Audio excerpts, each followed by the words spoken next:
Texas Governor Greg Abbott, Brandon Bell, Getty Images. Texas Governor Greg Abbott's announcement that he's directing state agencies to investigate gender-affirming care for transgender children as instances of child abuse was met with widespread condemnation Wednesday, with criticism ranging from Hollywood to the White House. In a February 22 letter addressed to Texas Department of Family and Protective Services Commissioner Jamie Masters, Abbott instructs the agency to conduct a prompt and thorough investigation of any reported instances of these abusive procedures, referring to gender-affirming care such as surgeries and hormone therapies. The correspondence cited and included a lengthy opinion issued Friday by Texas Attorney General Ken Paxton, who also called such procedures child abuse under provisions of the Texas Family Code. Writer Neil Gaiman described Abbott's letter as monstrous, while actress Melanie Lynskey said she was heartbroken but not surprised by the news.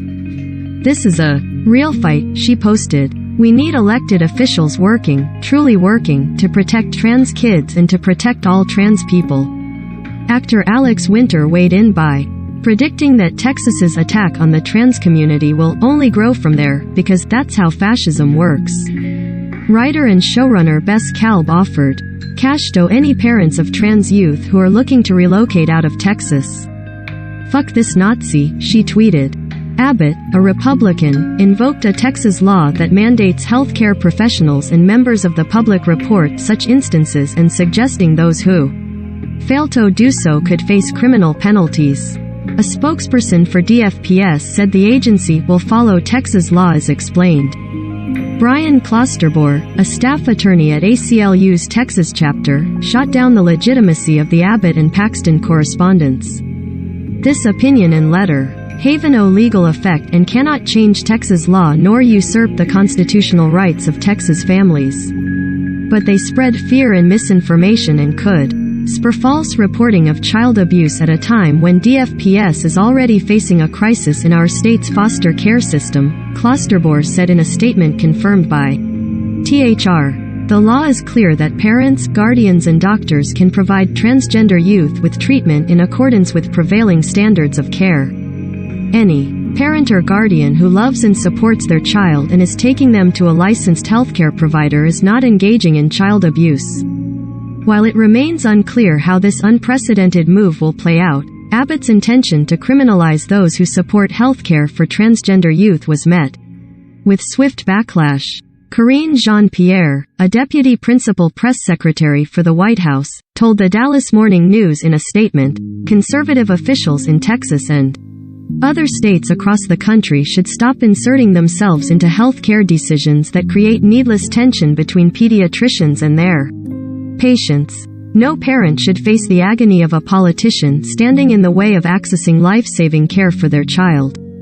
Rodrigo Hang-Leitonen, executive director of the National Center for Transgender Equality, responded in a statement to THR, calling the situation deeply upsetting. "We know that support from family can be life-saving for transgender youth, and the constant attacks on their rights by politicians directly harm their mental health.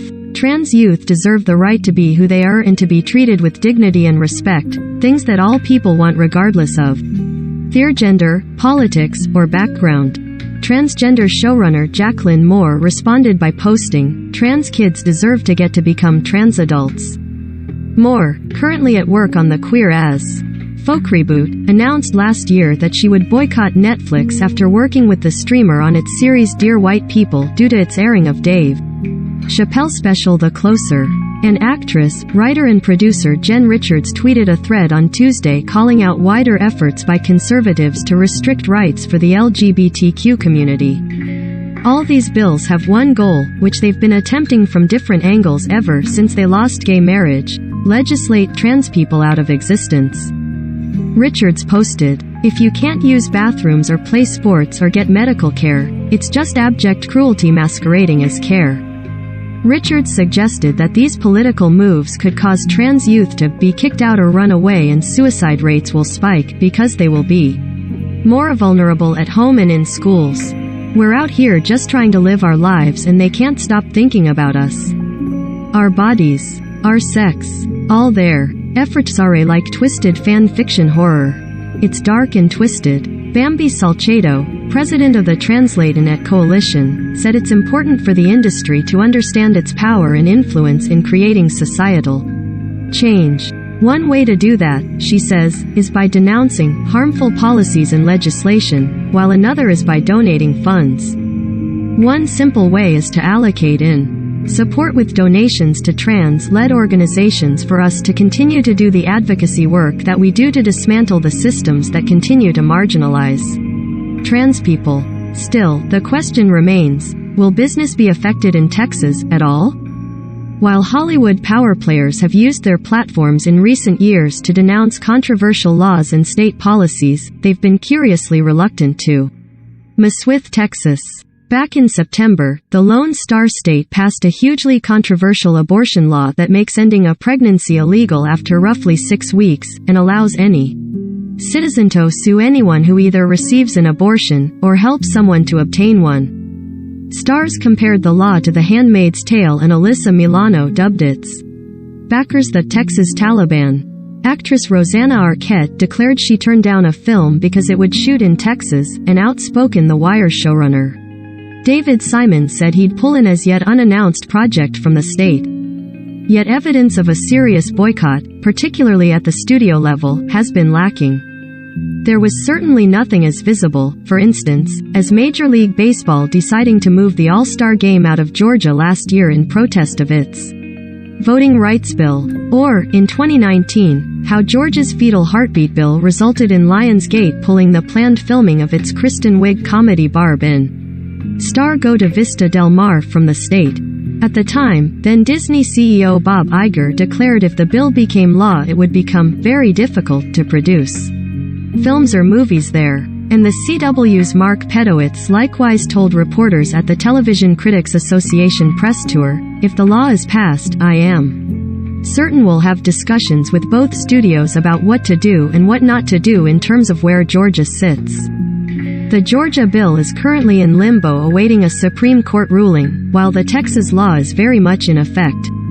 Yet the CW shoots Walker in Texas, and has been silent about the matter, as have other outlets with productions in the state such as Netflix, which recently wrapped Roaring Twenties, Paramount, the Yellowstone prequel 1883 and spin-off 6666, and HBO Max, the upcoming miniseries Love and Death.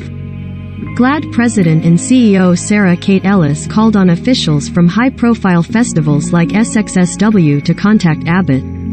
Businesses that operate in Texas and high-profile events like South by Southwest should contact Governor Abbott and let him know how this will make doing business in the state more difficult and that the only result of his action will be unnecessary harm to trans people and parents of trans youth, she said.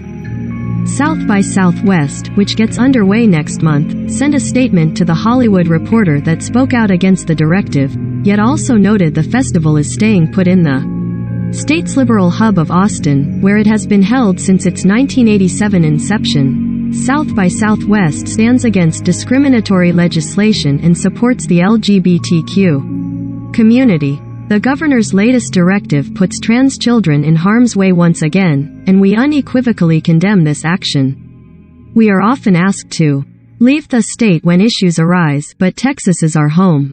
It is a state where the major population centers are Democratic, and Austin has always stood for progressive values. Moving South by Southwest out of Texas would damage Austin more than it would the state. Austin is part of SXSW's DNA, and we intend to stay and fight, and to continue to use our platform to further the progression of human rights. Penske Media, the co-owner of THR, is also the co-owner of South by Southwest. Still, this new directive, combined with the abortion law, might nudge studio fence-sitters who have options as to where to film upcoming projects into avoiding the state should Texas garner an increasingly toxic image among creatives. And if it doesn't, it's perhaps worth asking, then what would?